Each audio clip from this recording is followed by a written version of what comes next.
ఎవరిని ఆశ్రయించాలి? మనం యెహోవాను ఆశ్రయించాలి. ఒక వారం ఆదివారం వస్తే మళ్ళీ రెండో వారం మళ్ళీ కనబడం, మళ్ళీ 2 వారాలు వస్తే మళ్ళీ 3వ వారం కనబడం. మళ్ళీ కార్యం అయితే ఎమ్మటే జరగాలి. మన యేసయ్య కనికరం గల దేవుడు అంట.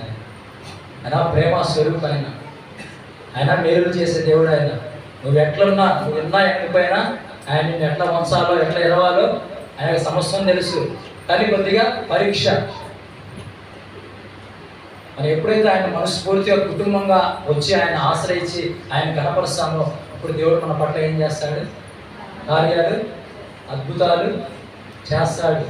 చేయక మనం ఆయన ఆశ్రయించకుండా, ఆయన స్మరించకుండా, ఆయన కనపరచకుండా మన పట్ల కార్యాలు జరగాలని జరుగుతాయా? అద్భుతాలు జరుగుతాయా? జరగవు.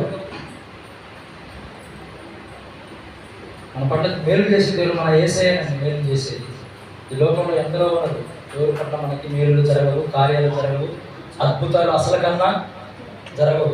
ఎప్పుడైతే మనం యెహోవాను ఆశ్రయిస్తామో ఆయన మన పట్ల మేలులు ఎన్నో చేస్తాడు. ఆయన ఆమేన్, హల్లెలూయా, హల్లెలూయా.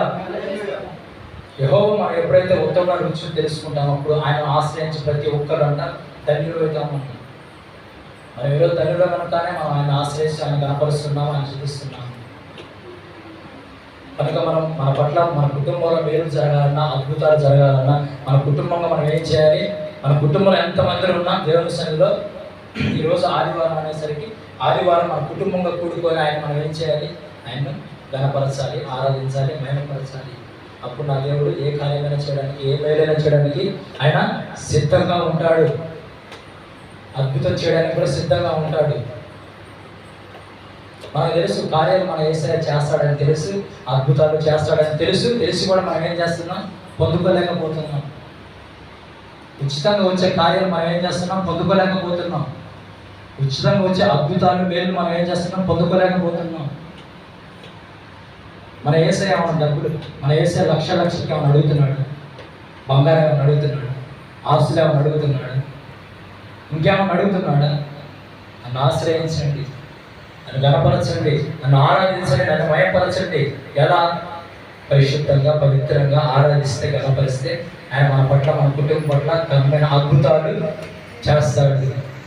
ఆమేన్, హల్లెలూయా, హల్లెలూయా. ఇంకో మాట చూసుకుని ఇర్మీయా గ్రంథం 17వ అధ్యాయం 7వ వచనం.